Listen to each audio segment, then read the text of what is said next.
I have news for you from Thorpe Ambrose, which is beyond a joke, and which must not be trifled with. An hour after I got your letter, I set the inquiries on foot. Not knowing what consequences they might lead to, I thought it safest to begin in the dark.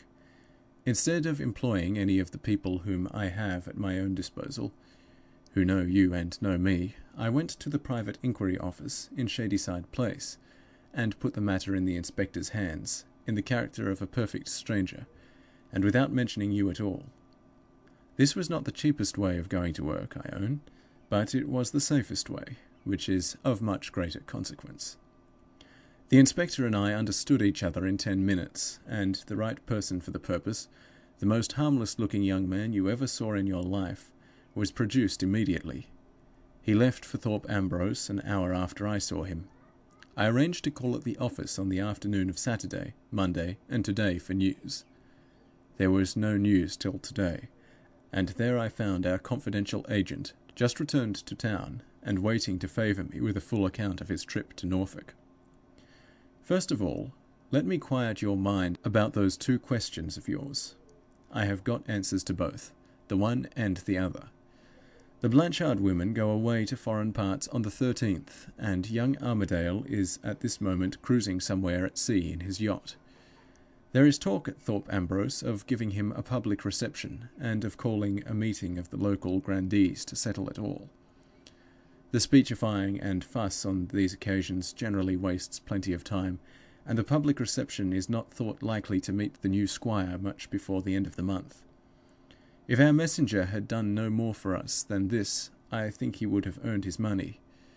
But the harmless young man is a regular Jesuit at a private inquiry, with this great advantage over all the popish priests I have ever seen, that he has not got his slyness written in his face. Having to get his information through the female servants in the usual way, he addressed himself with admirable discretion to the ugliest woman in the house. When they are nice-looking and can pick and choose, as he neatly expressed it to me, they waste a great deal of valuable time in deciding on a sweetheart. When they are ugly and haven't the ghost of a chance of choosing, they snap at a sweetheart, if he comes their way, like a starved dog at a bone. Acting on these excellent principles, our confidential agent succeeded, after certain unavoidable delays, in addressing himself to the upper housemaid at Thorpe Ambrose, and took full possession of her confidence at the first interview. Bearing his instructions carefully in mind, he encouraged the woman to chatter, and was favoured, of course, with all the gossip of the servants' hall. The greater part of it, as repeated to me, was of no earthly importance, but I listened patiently, and was rewarded by a valuable discovery at last. Here it is. It seems there is an ornamental cottage in the grounds at Thorpe Ambrose. For some reason unknown, young Armadale has chosen to let it, and a tenant has come in already. He is a poor half-pay major in the army, named Milroy, a meek sort of man by all accounts, with a turn for occupying himself in mechanical pursuits, and with a domestic encumbrance in the shape of a bedridden wife, who has not been seen by anybody. Well, and what of all this, you will ask, with that sparkling impatience which becomes you so well. My dear Lydia, don't sparkle. The man's family affairs seriously concern us both, for, as ill luck will have it, the man has a daughter. You may imagine how I questioned our agent, and how our agent ransacked his memory when I stumbled in due course on such a discovery as this. If heaven is responsible for women's chattering tongues, heaven be praised. From Miss Blanchard to Miss Blanchard's maid, from Miss Blanchard's maid to Miss Blanchard's aunt's maid, from Miss Blanchard's aunt's maid to the ugly housemaid, from the ugly housemaid to the harmless-looking young man, so the stream of gossip trickled into the right reservoir at last, and thirsty Mother Oldershaw has drunk it all up. In plain English, my dear, this is how it stands. The Major's daughter is a minx just turned 16, lively and nice-looking, hateful little wretch, dowdy in her dress, thank heaven, and deficient in her manners, thank heaven again. She has been brought up at home. The governess who last had charge of her left before her father moved to Thorpe Ambrose. Her education stands woefully in want of a finishing touch, and the Major doesn't quite know what to do next. None of his friends can recommend him a new governess, and he doesn't like the notion of sending the girl to school. So matters rest at present on the Major's own showing, for so the Major expressed himself at a morning call which the father and daughter paid to the ladies at the great house. You have now got my promised news, and you will have little difficulty, I think, in agreeing with me that the Armadale business must be settled at once, one way or the other.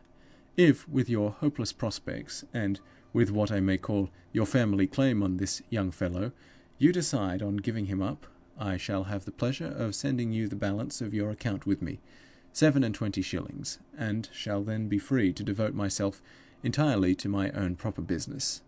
If, on the contrary, you decide to try your luck at Thorpe Ambrose, then, there being no kind of doubt that the Major's minx will set her cap at the young squire, I should be glad to hear how you mean to meet the double difficulty of inflaming Mr. Armadale and extinguishing Miss Milroy.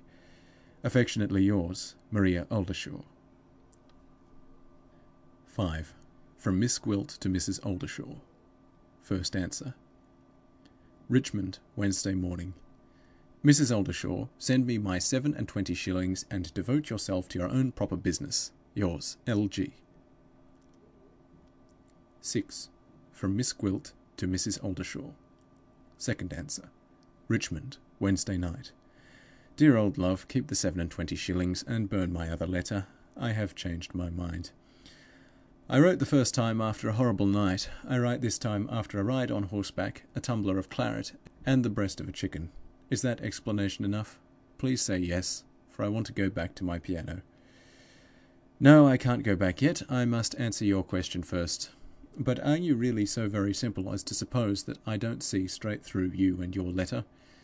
You know that the Major's difficulty is our opportunity as well as I do, but you want me to take the responsibility of making the first proposal, don't you?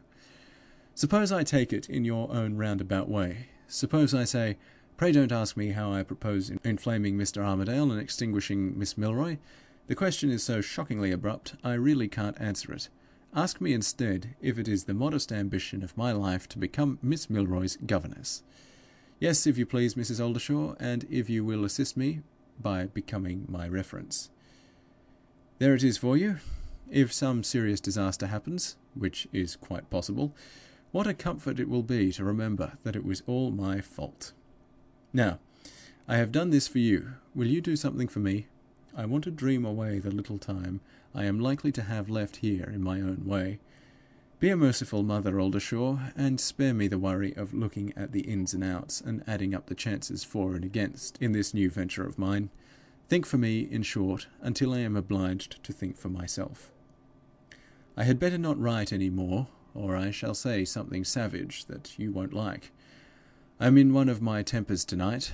I want a husband to vex, or a child to beat, or something of that sort. Do you ever like to see the summer insects kill themselves in the candle? I do, sometimes. Good night, Mrs. Jezebel. The longer you can leave me here, the better. The air agrees with me, and I am looking charming. L.G. 7. From Mrs. Oldershaw to Miss Gwilt. Thursday. My dear Lydia, some persons in my situation might be a little offended at the tone of your last letter. But I am so fondly attached to you, and when I love a person, it is so very hard, my dear, for that person to offend me. Don't ride quite so far, and only drink half a tumbler full of claret next time. I say no more. Shall we leave off our fencing match, and come to serious matters now? How curiously hard it always seems to be for women to understand each other, especially when they have got their pens in their hands. But suppose we try. Well then, to begin with, I gather from your letter that you have wisely decided to try the Thorpe Ambrose experiment, and to secure, if you can, an excellent position, at starting by becoming a member of Major Milroy's household. If the circumstances turn against you, and some other woman gets the governess's place, about which I shall have something more to say presently, you will then have no choice but to make Mr. Armadale's acquaintance in some other character. In any case, you will want my assistance, and the first question, therefore, to set at rest between us is the question of what I am willing to do, and what I can do to help you. A woman, my dear Lydia, with your appearance, your manners, your abilities, and your education, can make almost